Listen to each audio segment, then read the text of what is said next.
Dear Jesus, please teach us the true meaning of love in marriage. Well, heart dwellers, I have had two beautiful souls come into my life that are much in need of marital counseling, although they're only still engaged. The Lord has told me that many of you are having the very same problems, so I should share. They are in their 30s. One is 33, the other 36. Both have relationships that have failed in the past. Both were raised in Christian homes, homeschooled, and their homes were just a little different than the mainstream Christianity. The man is occupied all the time with work he has to do. The woman is always seeking affection from him, to the point of calling him every few minutes when he is away.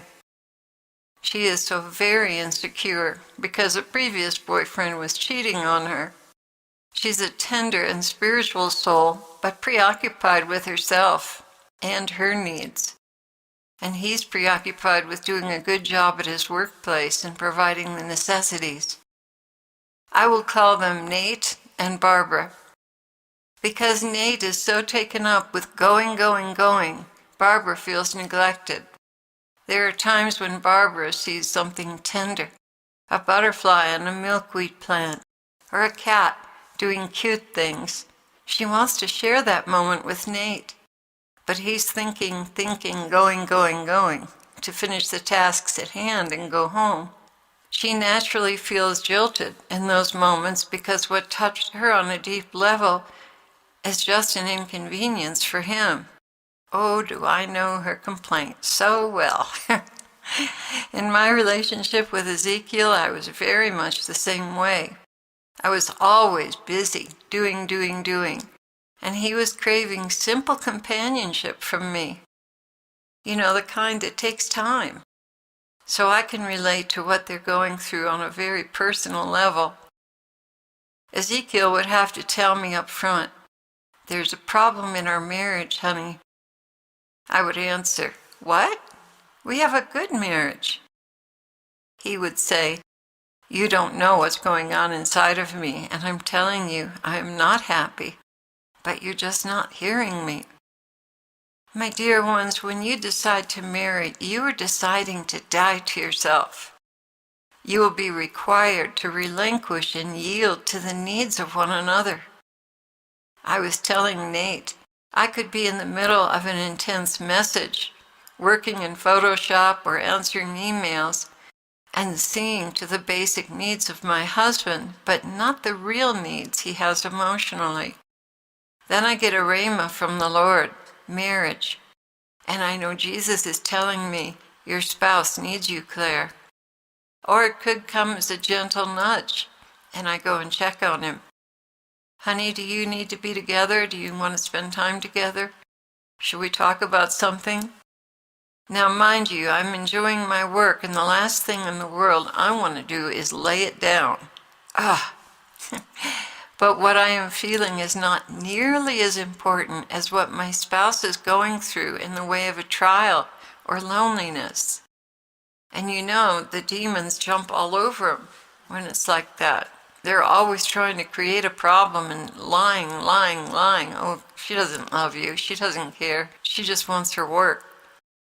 So I drop what I'm doing and go spend time with him.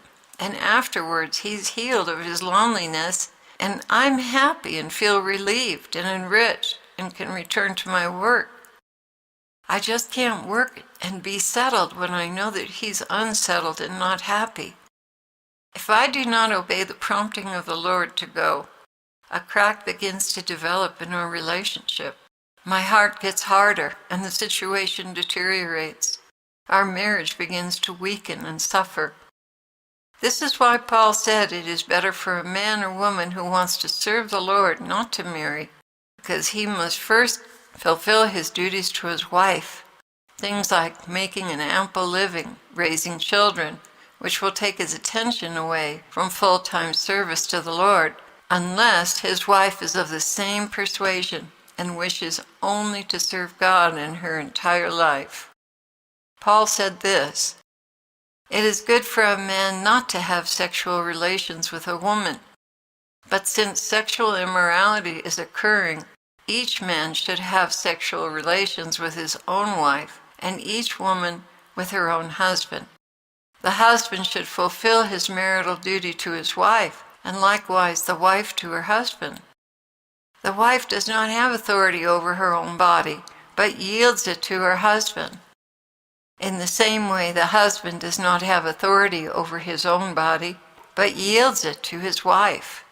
That's 1 Corinthians 7.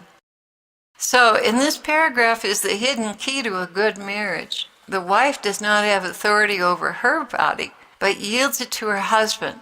In the same way, the husband does not have authority over his own body, but yields to the wife. This is not just about sexual relations. This is about nurturing, comforting, growing into oneness with your spouse.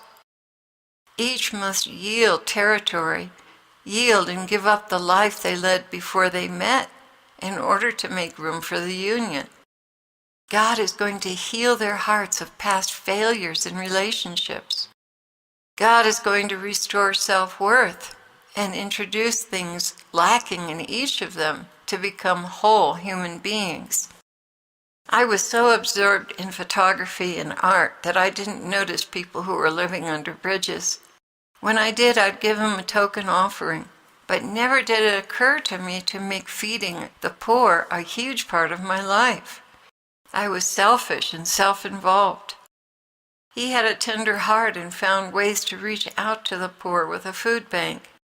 Then I began to see how God really wanted to take my hardened heart and make it soft again by showing mercy and giving. I never would have understood the beautiful anointing and grace that come with this sacrifice if it hadn't been for our differences and the beautiful things in Him that I made my own. And that includes music, because after I started singing with Him, shortly afterwards, the Lord called me into music. So the reason why so many marriages are failing, except for choices out of God's will, is that most men and women are not willing to die to themselves. When the Lord brings two souls together, He gives them the extraordinary gift of deep bonding love. This is the very foundation that precedes everything else. It's not about roses and ecstasy. It's about sanctifying grace to soften our hearts, teach us how to yield and give, how to be patient and long-suffering. In short, our spouse is preparing us for heaven. Jesus lives in our spouse, and Jesus is the one sanctifying and healing. It is His healing love that is mending the rips and deep wounds of the heart from previous failures and even rejection from childhood. We have lived our lives alone, lonely, needing the warm embrace and companionship of a mate. And one day the Lord finally brings us that special someone, anointed to be ours forever, till death do we part. But the tendency of most everyone is to begin changing the things about our spouse we don't like. We begin to focus on things that don't live up to our personal preferences and expectations. Then we begin the process of judging, which leads to deep internal wounds and disrespect. Our motive switches from loving them with all our hearts to getting them to change and be more like us. This leads to disappointment and alienation. They question if it will really work. What is this? You fell in love with me for who I am, and now you want me to change? We could answer, but I fell in love with the good things about you. These other things I don't like, and they put me off. Or we can be thinking we want to make them more like us, so we can share more experiences together, which, in all honesty, may not be possible. This is not God's plan, dear ones. Yes, the Lord wants to change both partners, but not necessarily the changes we envision. He wants spiritual growth and the maturity of one who says, "This habit of his is a real challenge to me. I can see God wants me to be more giving and loving and prayerful." And some changes happen in the first few weeks, others after a decade. If change needs to come, for instance, in eating habits, the Lord may very well have put you together so that you could be healthier. But it won't happen by nagging and griping. My mother used lard, why can't you? On the other hand, she is saying, honey, you're killing your heart with that kind of diet. There is a better way and it tastes just as good. So you see, you have just defined an issue in the relationship. We can fix healthy meals for him with a little compromise. Make the beef lean, fresh hot bread instead of fry bread. What I'm saying is that there are ways to offer compromises that do not injure the other party. And if the other party's gracious about it, after time, they'll get used to that and they'll receive it. And that won't be an issue in their marriage anymore.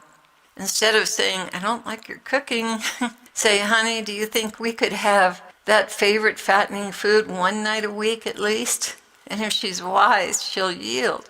But if she's got her agenda and not interested in seeing him get any fatter, she may balk at pleasing him, and an injury is done.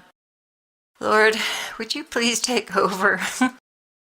He began, my people, your marriages are turbulent because you do not know how to die to yourself graciously. You have lived alone and done it your way for how many years? And you've cried out to me, please bring me a life mate. And finally, I bring you together, but you are not willing to yield in the relationship. Do you understand that you are not perfect, and neither is she or he? Do you know that there are deep gifts in you and in her that will make your life richer? But you'll have to be willing to try new things. That is why I have established you in love, because the road ahead is rocky and loaded with pitfalls that can kill a marriage. The bond of love must be strong. At first you pretend to love everything they do and are so agreeable, but then you miss your little habits, things she doesn't agree with or like, and you've not told her that just yet. But after a while you feel like you're living in a straitjacket, trying to please her and deny yourself. Honesty is so important, but you fear that if you're honest with her, she will not marry you. Consider carefully.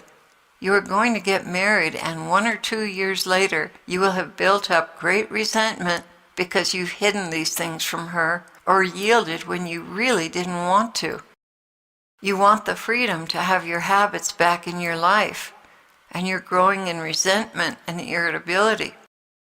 The resolution is in both of you seeking me first.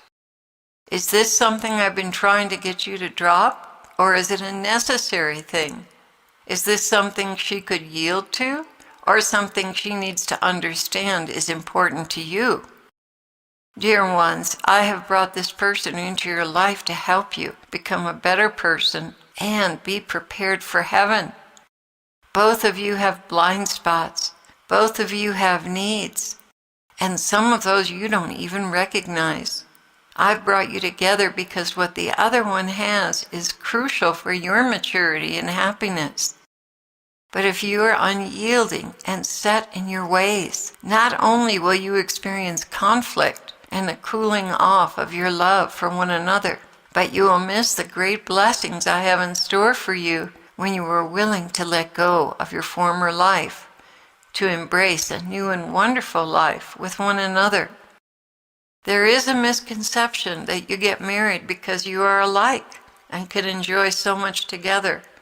The other person becomes a tag-along friend when you pursue your goals. But there is so much more merit to a marriage that has opposite traits as well.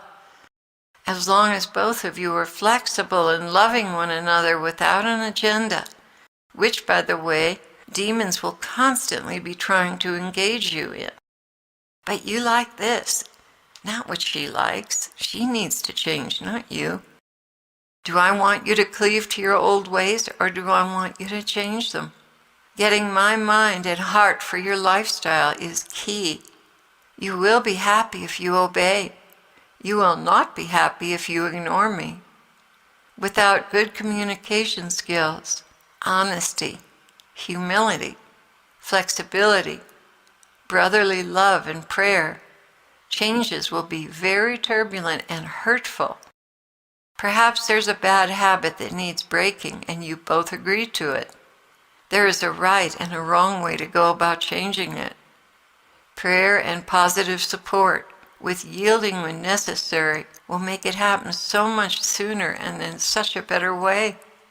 Some changes happen in the first few weeks, others after a decade. When I bring two souls together, it is because I see their hearts and their futures. I see they will eventually be very compatible because their heart goals are the same. But it will take great commitment to me and to one another. When two people come together, there is a dying to selfish and destructive ways to make room for the hidden gifts in one another to bloom into one exquisite flower. The two become one flesh, one heart, one mind. Both have much to learn about one another, and both have numerous faults that must be given up in order to succeed. When the love is strong, there is a willingness to really try over the long haul to see one another's perspective from the inside looking out, and be willing to make room for a new life by dying to the old. Pray much for one another, dear ones, and you will see many miracles come to pass. I have brought you together for a purpose. Nurture that. My blessing will be upon your marriage.